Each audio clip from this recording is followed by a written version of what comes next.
Buenas tardes, este es el podcast sobre el tema la influencia de autores claves en las pedagogías críticas y decoloniales. A continuación, se presentarán un grupo de docentes invitados quienes realizaron aportes importantes en la construcción de este tema. Buenas tardes, mi nombre es María Concepción Mesa Cortés, soy licenciada en Educación Preescolar. Trabajo en zona rural del municipio de Tumaco, en el departamento de Nariño.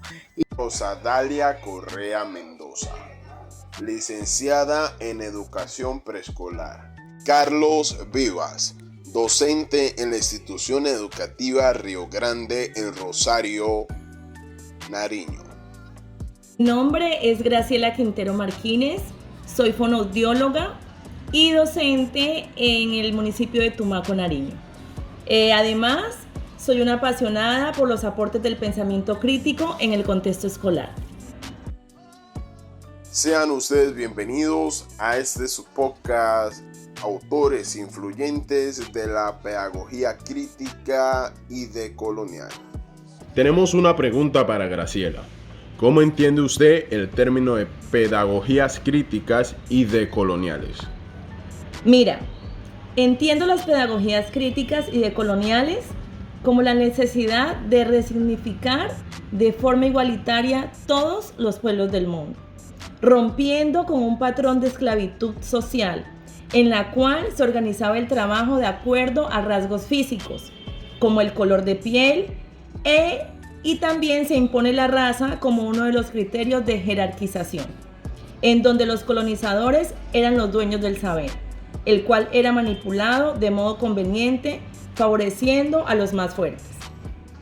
Cuando hablamos de autores importantes en este tema, como Paulo Freire, al revisar su libro Introducción de las Pedagogías del Oprimido, él menciona aportes importantes al formular la siguiente pregunta: ¿qué significa educar en medio de las agudas y dolorosas transformaciones que están viviendo nuestras sociedades latinoamericanas en el siglo XX? Reflexionar en esta pregunta permite entender que educar en este tiempo significa dar respuesta a las problemáticas actuales, no dejar de lado el contexto y las necesidades de la población. Educar en este tiempo es retador ante la necesidad de no producir obreros, sino por el contrario, ciudadanos capaces de generar transformación en su realidad de vida y transformación social. ¿A qué hace referencia la educación enajenante? Te cuento, el modelo de educación enajenante plantea formar jóvenes como futuros trabajadores, en donde se dejen de lado sus habilidades para sectorizarlos como población obrera, unos como técnicos, otros en un grupo terciario que serían los ingenieros y la clase superior que serían los empresarios o, digámoslo de alguna forma, monarcas, según Althusser en su obra del 2011. Es evidente que no todos podemos ocupar los mismos roles, ya que la diversidad de funciones bien desarrolladas permite que se cumpla una tarea. Pero es importante favorecer el desarrollo de capacidades de manera igualitaria en cada individuo para que pueda fortalecer sus habilidades. Colombia ha estado marcada por el poder de las clases más dominantes. ¿Cómo se desarrolló y se desarrolla el discurso crítico en Colombia? El discurso crítico llega a Colombia en los años 80 para enfrentarse a las tecnologías educativas.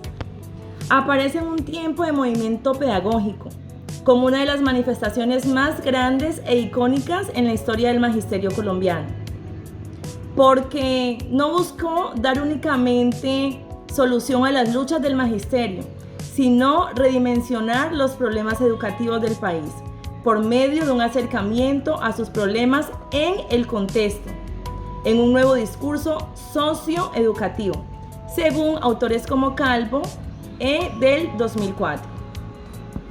Dado a que se pretendía reiniciar una etapa de conductismo, el cual promueve el uso de las nuevas tecnologías en la educación con el objetivo de formar obreros.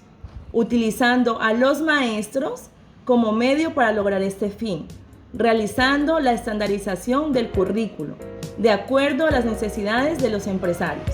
Es así como el discurso crítico reflexiona sobre la necesidad de nuevas tecnologías desligadas de las cadenas imperialistas, cuyo uso sea generar nuevos aprendizajes. En la actualidad, al analizar esta situación, reflexionamos en el hecho de cómo las tecnologías en educación, investigación e innovación continúan estando dominadas por poderes privados. ¿Se ha implementado la educación neoliberal en Colombia? Permíteme contarte que según González y Rosas en su obra del 2016, en efecto, la implementación de la educación neoliberal en Colombia aún tiene falencias. Pero es claro que la calidad de la educación en Colombia no ha mejorado de acuerdo a sistemas de evaluación nacional y sistemas internacionales. Lo que sí ha logrado es ampliar la cobertura, por lo cual aún se lucha por dejar el modelo de educación neoliberal, que busca impulsar las economías del libre mercado a nivel mundial, e incluir las pedagogías críticas en la política crítica. De este modo, González y Rosas considera que la desconexión entre el mercado y la educación da como resultado currículos sin fundamentos, en donde las potencias que se desarrollan en el aula no siempre se relacionan con los requisitos del trabajo, dando como resultado contenidos descontextualizados en ambientes laborales, que es lo que busca la educación neoliberal. ¿Qué opina usted sobre la educación concientizadora? Opino que es un gran aporte para la educación actual. Es una herramienta para los maestros del hoy. Además, es una de las contribuciones más importantes dadas por el autor Paulo Freire, considerando la educación como una verdadera praxis, reflexión y acción del hombre sobre el mundo para transformarlo. De este modo, el pedagogo sugiere que nos cuestionemos sobre lo que nos acontece y que lo cambiemos a través de la educación concientizadora. Que el individuo cuestione su mundo y genere posibles porqués. Y a partir de estos interrogantes, evalúe y tome conciencia de posibles soluciones con relación a la realidad de su medio. Es generando una postura crítica por medio de la educación que se entiende que estudiar no es un acto de consumir ideas, sino de crearlas y recrearlas. ¿Cuál es el papel de la pedagogía crítica en la labor del docente? Mira, autores como Torres en su obra en 1995 enuncia: el maestro es al mismo tiempo estudiante. El estudiante es simultáneamente maestro. Según los aportes de Freire, el educador es quien enseña a aprender y aprende educando, lo cual permite que en el educador también exista una formación.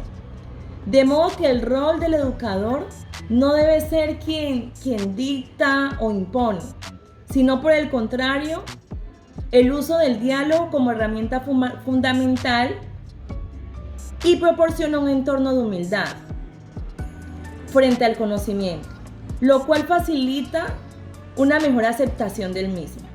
El diálogo propuesto por Freire no queda recluido entre cuatro paredes, sino que se extiende a todos los ambientes de aprendizajes, en donde hay actores importantes como los padres, familiares, profesionales, el alumnado y los profesores. Todos infieren en el aprendizaje, por lo tanto, debe ser importante la planificación en la enseñanza, facilitándose de este modo un aprendizaje más significativo, que es lo que buscamos en el aula de clase, o lo que se debería buscar. Pensar en la educación como una herramienta de adaptación es cuestionable, sino como una herramienta de transformación. Si revisamos los aportes de Vygotsky, él considera que la educación debe permitir que el estudiante se adapte al ambiente en el cual se encuentra para que ésta sea satisfactoria. Sin embargo, es contrario al pensamiento de Freire, quien sustenta que la educación es un medio de transformación para el individuo, la cual es constante. Graciela, ¿con qué aporte te gustaría terminar este podcast? Bueno, ya para concluir, la pedagogía crítica es la reflexión entre la teoría y la práctica de la educación, fundamentada en el pensamiento crítico, en donde ambas se relacionan para crear conocimiento y saberes con un enfoque interdisciplinario que fortalece la formación del docente ante la necesidad de mejorar sus procesos de enseñanza, para permitir mejores rutas de aprendizaje en sus estudiantes, formando docentes autónomos, y la cual no puede lograrse en el éxito escolar si no se transforma todo lo que ocurre en el aula, en el comedor de la casa o en la calle. Hemos llegado al final de nuestro podcast. Esperamos este espacio haya sido de reflexión y de aprendizaje, y resaltamos la importancia de rescatar opiniones importantes de diferentes autores que permitan ser implementadas en nuestra labor docente.